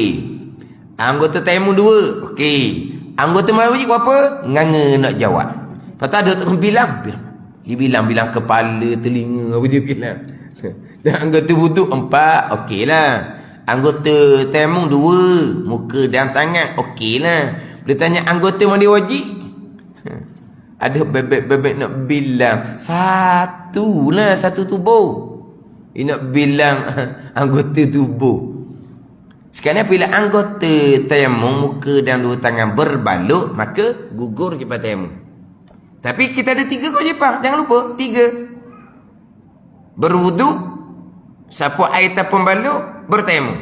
Sekarang ni berwuduk, basuh muka boleh ke tak? Muka berbalut sepenuhnya. Nak bertayamum boleh ke tak? Muka berbalut sepenuhnya, tangan berbalut sepenuhnya. Maka tidak ada untuk anggota tayamum. Gugur kewajipan tayamum. Kita ada satu lagi kewajipan. Sapu air atas pembalut boleh ke tak? Boleh. Wajib sapu air atas pembalut di muka. Ketika itulah niat sahaja ambil wuduk kerana Allah. Mana ni? Sini dah sebut ni. Lepas tu kata kena mati molek dahulu. Kalau di anggota wuduk ni ada pembalut, yang pertama basuh anggota wuduk yang comel, basuh. Yang kedua, sapu air atas pembalut di anggota wuduk. Sapu air bukan basah ni, sapu air je. Kita basuh tangan, kita sapu saja, pembalut tak akan basah. Yang ketiga, bertayamum. Sekarang semua anggota wuduk berbalut. Tangan berbalut, muka berbalut, tangan berbalut, kepala berbalut, kaki berbalut. Jadi kita mulai dengan anggota wuduk yang pertama. Muka. Boleh basuh? Tak boleh. Sebab balut sekalian muka. Ganti dengan tayamum lah. Tayamum pun tak boleh. Sebab muka berbalut sepenuhnya. Tangan berbalut sepenuhnya. Maka gugur kewajipan tayamum. Satu laginya, sapu air atas pembalut boleh? Boleh. Wajib sapu air atas pembalut di kawasan muka. Niat saja kami wuduk kerana Allah. Sesar. Pindah kepada tangan. Anggota wuduk yang kedua. Boleh basuh tangan? Tak boleh. Pembalut sepenuhnya di tangan. Tayamum pun tak boleh. Wajib sapu air atas kawasan tangan. Pindah kepada kepala, sapu air atas kepala. Pindah kepada kaki, sapu air atas pembalut di kawasan kaki. Itu kewajipan. Berwuduk, basuh memang tak boleh. Bertayamum memang gugur sebab muka dan dua tangan ada pembalut. Tapi wajib sapu air di pembalut yang berada di anggota wuduk. Sini dia hanya sebut tak payah berwuduk, tak payah bertayamum. Satu lagi kena sapu air atas pembalut. Ini hak berbalut semua anggota wuduk. Yang kedua, berbalut sebahagian muka sahaja. Yang ketiga, berbalut keseluruhan muka. Dia ada dua tu. Berbalut sebahagian muka sahaja, macam gambar tu. Yang ketiga, berbalut keseluruhan muka. Gambar saya sebut tadi, buku panduan berwudu bertayamum bagi pesakit, yang dikeluarkan oleh Pejabat Agama Terengganu dahulu lama dah ni. Dia ada satu gambar tu memang berbalut sepenuhnya sebelah atas. Itu mungkin kerana kecederaan, kerana kepanasan api. Sebab saya tengok gambar dalam buku Terengganu ni, tak ada dah buku tu sekarang. Dia, kalau kita kata gambar original. Gambar memang gambar orang cedera sungguh. Memang gambar orang cedera sungguh lah. Bukan macam buku ni gambar tula je. Orang sama, balut pipi dia juga, balut kepala dia juga. Buat muka sedih, muka sakit tu. Muka sedih. Tak payah orang kali tu. Ambil gambar saja. Dah sedih muka. Buat muka sedih lah, muka orang sakit. Dia ada dalam gambar buku Terengganu tu memang berbalut sekalian. Memang kepala, muka, tangan pula dia macam berbalut sebahagian tangan. Tangan sebahagian. Tapi belah atas ni memang sepenuhnya. Atau kata itu mungkin melecur tu. Mungkin melecur kena api. Tapi gambar tu memang gambar original. Dan saya ada buat photostat besar gambar tu. Buat macam ni, buat kertas kilat. Ni besar. Sebab apa? Sebab nak ajar macam mana cara. Dia gini sebenarnya. Kita kena pandai dia punya kaedah. CP. Macam mana berlaku kecederaan, kita boleh buat. Gambar cedera itu gambar contoh. Yang penting kita kena faham kaedah dan CP dia. Ada ni. Kita berwudu, ingat baik. Kita berwudu. Sebab air banyak. Anggota wudu boleh kena air, tapi tak kata kerana ada pembalut. Jadi apabila air banyak, anggota wudu boleh kena air, maka yang pertama wajib berwudu. Tu, pada ni. Hak gugur kewajipan berwudu, air tak ada langsung. Macam padang pasir, air tak ada langsung. Mudah saja. Bertayamum sekali saja. Air ada, tubuh dia langsung tak boleh kena air. Kena air saja dia akan jadi sesak nafas. Ada orang sakit seumpama tu. Dia tak boleh kena air. Lepas dia kena angin Ahmad, dia tak boleh kena air. Lepas tu mandi, tak mandi dia tu cuma dia ambil kain lap-lap gitu. Kena air, dia akan sesak nafas. Kata, tak boleh panaskan air ke? Dia kata panaskan air, dia hanya panas pada mula-mula kena di tubuh je. Lepas daripada tu sejuklah air tu, dia akan sesak nafas. Sebab orang yang panaskan air ni bukan air panas macam air teh tu. Air panas sikit je. Maknanya bila kena di tubuh dia, mula-mula kena tu panas lah. Lepas tu dah sejuk. Sejuk je sesak nafas dia. Langsung tak boleh kena air, tayamum saja. Senang. Tak ada air langsung, tayamum saja. Air ada, anggota tubuh langsung tak boleh kena air, tayamum saja. Yang kita ni air banyak sangat-sangat. Dan anggota wuduk kita pula memang boleh kena air.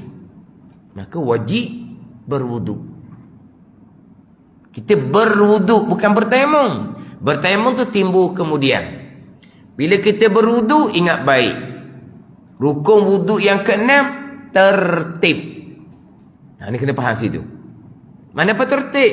Selesai muka, pindah tangan. Selesai tangan, pindah kepala. Selesai kepala, pindah kaki. Faham sangat Ustaz. Cerita satu-satu. Kena faham gitu. Satu-satu. Sekarang pembalut di muka. Pembalut di pipi. Hak 3 kewajipan tadi jangan lupa. Basuh anggota wuduk yang comel, muka wajib kena basuh. Sapu air atas pembalut, tayamum sekali. Dan ni. Oleh kerana muka ni anggota wuduk yang pertama, kita boleh bertayamum sebelum basuh muka. Kemudian kita pun bertayamum, niat ambil semayang. Kita pun berwuduk basuh muka, niat ambil semayang. Kita basah tangan, kita pun sapu atas pembalut di pipi. Beres tertib wuduk yang pertama, muka. Pindah ke tangan. Tangan ada pembalut. Balik pada 3 tadi. Wajib basuh anggota wuduk yang comel di tangan. Sapu air atas pembalut di tangan, tayamum. Kena buat segera ni ketika di tertib wuduk tangan ni. Nak basuh tangan dulu pun boleh. Tapi kalau basuh tangan, nak bertayamum, muka memang basuh dah. Tangan basuh pula. Jadi dua-dua anggota kena lap. Selepas basuh muka beres, sampai giliran tangan, ada pembalut di tangan, wajib basuh tangan hok molek, wajib sapu atas pembalut di tangan, wajib tayamum. Antara 3 ni boleh buat mana dulu, mana kemudian. Tayamum dulu, jangan basuh ke tangan. Muka basuh kan? Lap muka molek, lap muka. Lepas tu dia pun tayamum, sapu debu di muka niat tayamum, sapu debu di tangan untuk pembalut di tangan. Lepas tu basuh tangan molek tu. Atas pembalut basuh tangan, sapu air. Beres tangan. Ikut tertib wuduk kembali. Sapu kepala, basuh kaki. Ini untuk minggu depan. Ini untuk minggu depan ni. Boleh tak kita nak bertayamum untuk tangan sebelum basuh muka? Sekarang ni muka comel.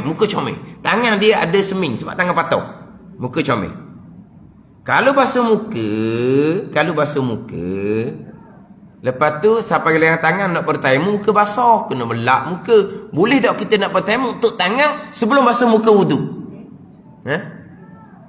Kalau sebelum basuh muka wuduk, apa isu tangan?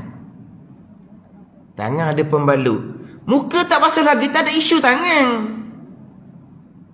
Mana ni? Muka tak basuh lagi. Basuh muka siap-siap. Ingat baik tu, kita berwuduk. Kena ikut tertib wuduk betul-betul. Pembalut di tangan. Kalau muka tak basuh lagi, kita nak tayamum untuk tangan. Apa isu tangan kalau muka tak basuh? Kita berwuduk. Faham tak ni berwuduk? Itu saya tekan tadi. Kena ikut tertib. Muka, tangan, kepala, kaki. Sungguh nampak. Ni nak biar faham boleh. Pembalut di tangan. Kok mana pun basuh muka dulu.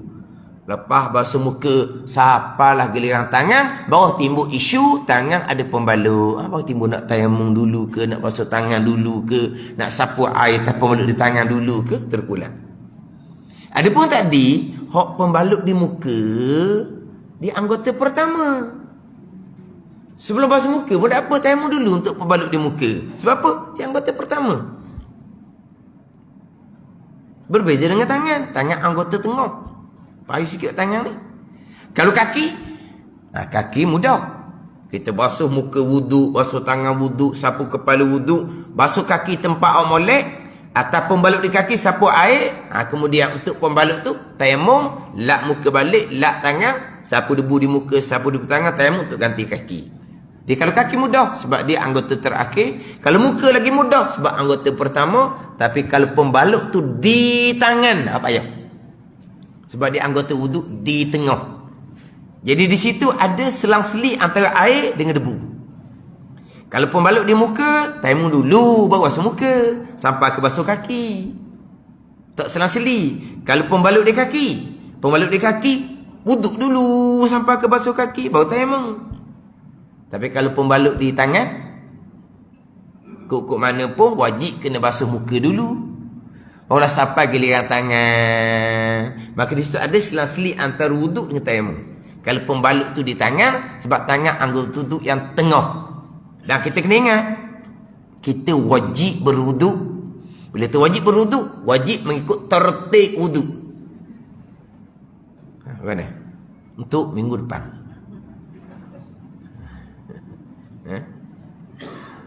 Dan ini apa? Kaedah dia kena faham. Sifir dia kena faham.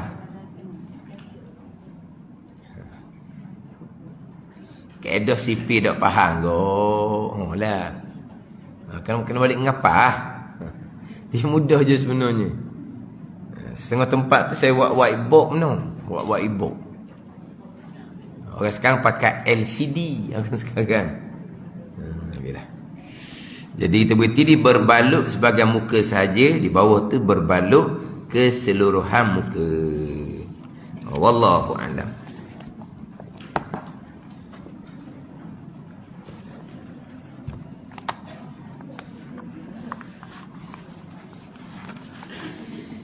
Dia benda ni berwuduk dan bertayamum ni sebenarnya tak payah.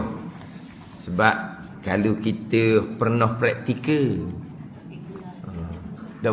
takkan tak pernah praktikal, takkan sendiri tak pernah cedera, takkan anak tak pernah cedera, takkan cucu tak pernah cedera, takkan anak beranak tak pernah ada patah tangan, ada seming tangan. Lepas tu tak pernah buat pun. Lepas tu semayang macam mana? Tak semayang pun. Allah lah, balik awal lah. Balik awal lah. Kalau semayang pun tidur, tu tak ada ceritaan lah waktunya. Dia boleh praktikal sahaja. Kalau kata berlaku pada anak, praktikal kepada anak tu insyaAllah ingat sampai ke mati. Kalau patah tangan ni, seming di tangan ni bukan sekejap, berminggu-minggu. Sebulan, dah sebulan. Wuduk. Dok semayang lah. Jangan gitu. Dok semayang ustaz sebab dia tak wali lagi. Dia memang tak wali lagi. Dan mak ayah wali tak lagi. Mak ayah tak wali juga. Ada apa lah. Dia tak mukallaf. Ataupun mak ayah wali dah. Akan molek kedok. Untuk si Umar. Ada apa lah. Dok ni. Budak memang tak balik, tapi mak ayah balik. Apa kewajipan atas berbapa? Wajib suruh anak semayang belum 7 tahun. Dan wajib. Anak tak ada hukum, dia belum balik. Ibu bapa wajib, itu perintah Nabi tu. Murus sabiyas salat iza balara sab'a sinin. Suruh oleh kamu akan anak akan semayang belum 7 tahun. Tu perintah Nabi. Suruh semayang 7 tahun. Nak mayang guana tangan dia patah, semayang secara orang sakit, beruduk serta bertayamum. Ada ni. Kalau mak ayah kata ayah mayang awang tangan patah, pada ni tai segar semayang, tangan patah dak semayang. Anak ni bila dia besar nanti, dia segar dia semayang, dia sakit dak semayang. Sebab apa? Mak ayah dia ajar gitu. Segar semayang, sakit dak semayang. Cuba tengok di hospital. Hak umur 7 tahun ke atas. 7 tahun sampai umur 12. Wak kanak-kanak. Dia 7 sampai 12 dah. Wak kanak-kanak. Semayang ke tak? Dok semayang. Naik tingkat atas tu pula. Semayang ke dok? Dok. Sebab apa dia mari di situ? Mari dia bawah tu. Umur 7 tahun, apa 12 tahun, masuk wak kanak-kanak, mak ayah tak suruh semayang. Jadi hak ni nanti bila dia masuk wak dewasa, dia tak semayang. Sebab apa? Mak dia ajar dah. Di rumah semayang lah. Masuk hospital tak semayang. Ajaran apa gitu? Berdosa ibu bapa. Didikan yang salah. Ajar kepada anak, sihat semayang, sakit tak semayang. Wajib atas ibu bapa suruh semayang. Sakit macam mana sakit anak pun, dia tahu kata wajib suruh dia semayang. Nak semayang macam tangan patah, wuduk serta bertayamum. Nak berdiri tak boleh, kita ajar semayang duduk. Kan budak ni tak balik, dia sihat pun tak balik. Kenapa itu dia semayang? Sebab Nabi perintah. Adakah Nabi kita perintah suruh akan anak kamu yang sihat dengan semayang 7 tahun gitu? Ada? Tak. 7 tahun wajib tu suruh semayang. Dia sihat ke, dia sakit ke, wajib tu suruh dia semayang. Nak latih dia, nak cerita ke dia, mu sakit macam mana pun, mu tetap wajib semayang. Ni apabila sakit dah semayang awang sakit, mek sakit dah semayang mek oh comel mu ayah. Mana? Dia bab wuduk tayamum, kalau kita kata kok praktikal tu sepatut ada dah kitanya. Bila kita praktikal saja sebulan anak patah tangan, bukan kata dia, anak-anak yang lain ingatlah bab wuduk, bab tayamum.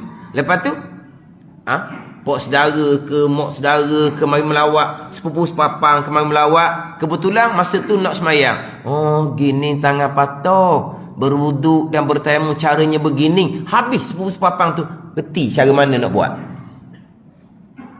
Dah sebulan kan. Bertayamum berulang kali sebab sebulan. Berkebetulan dengan mak saudara ke sepupu ke kawan ke. Kawan mari tengok orang tangan patah ni. Lepas masa mak ayah budak ni pun wuduk kan, tayamum kan. Kawan dia pun tengok. Oh begitu cara dia. Patutnya gitulah. Tiba-tiba dak erti langsung kita. Bila tangan patah nak berwuduk bertayamum macam dak erti langsung. Sebab apa? Tak peduli dengan ilmu. Tak peduli dengan ilmu. Masjid rajin mari masjid. Tapi ilmu tak peduli. Apa jenis jahil murakkab tu? Jahil tak sedar jahil. Oh ni payah lah. Jahil murakkab payah. Sombong. Orang nak suap pun tak akan buka muka. Tak akan buka mulut dia nak makan. Sebab apa? Dia rasa dia pandai. Walha orang gini tak pandai sikit habuk weh. Dia orang yang membohongi diri. Membohongi diri. Nak beribadah, belajar tak ambuh. Dia buat cara dia, lepas tu dia buat markas sendiri. Okey, kita beriman dah, buh markas sendiri. Semayang kita comel dah, buh markas sendiri. Oh ni orang yang menipu diri sendiri, tak selamat dunia dan akhirat. Tak peduli ilmu fadha'in tauhid fiqh tasawuf, tak selamat dunia dan akhirat. Buat lakon masjid, buatlah lakon. Sekarang ni ramai orang aktor terbaik berlakon di hadapan Allah Subhanahu wa taala. Berlakon rokok sujud, akidah tak ke mana. Berlakon rokok sujud, semayang pun tak betul. Berlakon rokok sujud serta dengan sifat azazil, sifat iblis, takabur, sombong.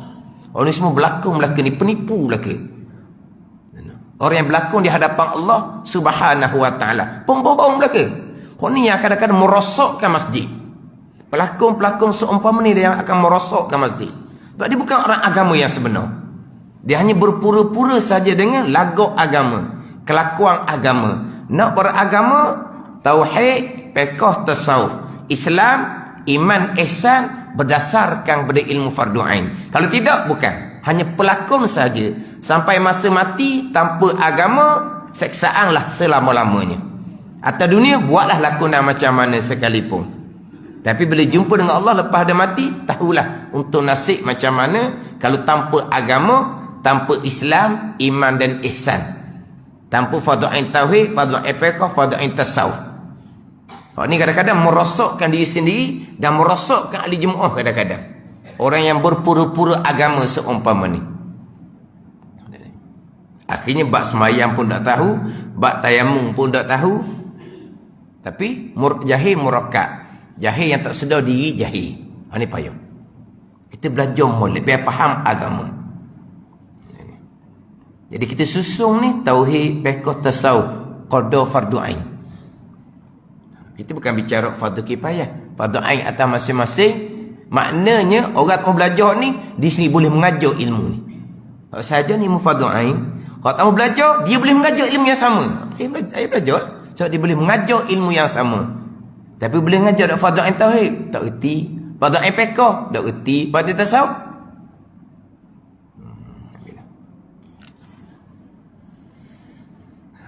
Ni kita 20 sifat hati yang keji dan terpuji. Surat 37 baris yang kelima daripada bawah. Qala al-muallifu rahimahullahu ta'ala wa nafa'ana bi'ulumihi amin.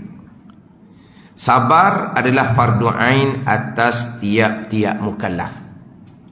Sabar ketaatan hati yang wajib fardu ain, sebagaimana kewajipan sembahyang, sebagaimana kewajipan puasa. Sebab sembahyang puasa Al-Quran perintah. Sabar, wasbiru innallaha ma'as sabirin. Wasbiru dengan fi'il amar, bersabarlah oleh kamu. Sama dengan aqimus solat, diri oleh kamu akan sembahyang. Falyasumhu, maka hendaklah kamu berpuasa. Itu Quran perintah. Wasbiru, sabar oleh kamu, Quran perintah. Maka sabar adalah fardu ain atas tiap-tiap mukallaf. Orang sabar boleh pahala wajib, bukan pahala sunat. Sabar fardu ain atas tiap-tiap mukallaf. Sama ada sabar pada mengerjakan taat yang wajib, atas sabar pada meninggalkan maksiat, atas sabar pada menghadapi bala. Sabar ada 3. Sabar pada mengerjakan ketaatan yang wajib, sabar pada meninggalkan maksiat, sabar ketika menghadapi bala ujian daripada Allah. Sabar atas mengerjakan ketaatan boleh 300 darajah. Sabar atas mengerjakan maksiat 600 darajah. Sabar ketika menghadapi bala ujian daripada Allah 900 darajah. Sebab sabar atas meninggalkan maksiat lebih payah nak banding dengan sabar atas mengerjakan ketaatan. Sabar atas mai fardu boleh sabar. Sabar atas mai sunat boleh sabar. Sabar, jangan mengumpat, tak lekat sabar. Selagi tak mengumpat, tak puas hati. Faham tak? Sabar pada ketaatan wajib tetap dah. Subuh boleh semayang. Sabar, mengantuk. Tak ada. Tak apa tu. Sabar atas semai sunat pun boleh lagi. Tapi sabar atas meninggalkan maksiat, mengumpat haram ijma' ulama'. Sebagian ulama' menyatakan mengumpat ni dosa besar. Dosa dengan anak Adam. Akan dibayar dengan pahala pada hari akhirah. Sabar, jangan mengumpat. Tak lekat. Mengumpat juga mana-mana pun. Selagi tak mengumpat, dia masuk dalam tu jadi penyakit pula. Penyakit apa? Stres. Jumpa doktor, kenapa stres? Sebab tak boleh mengumpat. Ada. Kejut doktor dah. Dok ni, pendam. Nak luah. Haram. Sabar, jangan. Akhirnya pergi hospital. Sebab apa? Naik darah. Kenapa naik darah? Stres. Sebab apa? Sabar daripada jangan mengumpat. Mana?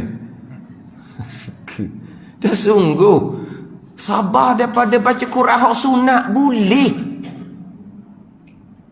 Kita cerita ni sabar daripada tak hak wajib 300 darajah. Dia boleh sabar pada sabar amalan sunat. Boleh sabar pada baca Quran. Berair mata, mengatuk pun dia boleh sabar atas amal sunat baca Quran.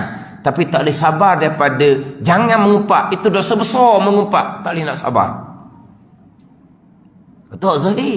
Sabar, tahan hati. Jangan riak, jangan ujub, jangan takabur. Sabar. Tak lepas juga atunya. Ni hak sabar atas maksiat 600 darajah. terkadang boleh sabar atas kewajipan, terkadang boleh sabar atas daripada maksiat. Tuhan uji dengan sakit, tak boleh sabar pula dah. Sembahyang fardu boleh sabar, tinggal maksiat boleh sabar, tapi Tuhan uji dengan balak, dengan kesusahan, kesakitan. Terkadang tak boleh nak sabar. Sebab tu sabar atas balak ujian 900 darajah. Kemudian sabar atas ketaatan ni, sabar pada belajar agama. Sebab apa? Sebab belajar fardu ain ni wajib ijma' ulama. Kena sabar nah. Nak belajar ni kena luangkan masa, kita sibuk, sabar. Nak belajar ni kita tak sihat, duduk lama-lama sakit pinggang, sabar. Nak belajar ni go, Allah lah letih mata mengantuk, sabar. Nak faham pula payah, sabar. Ni. Tak tahan sabar go, tak belajar. Hak sabar daripada mengerjakan ketaatan yang wajib. Itu sabar yang fardu ain. Adapun sabar pada mengerjakan taat yang sunat dan meninggalkan yang makruh, hukumnya sunat. Sabar daripada ketika membaca Al-Quran, sabar tu sunat. Sabar daripada jangan mengumpat, sabar tu wajib. Faham tak? Boleh sabar pada membaca Al-Quran, sabar yang sunat, tapi tak boleh sabar daripada mengumpat, sabar yang wajib. Wallahu a'lam. Bismillahirrahmanirrahim.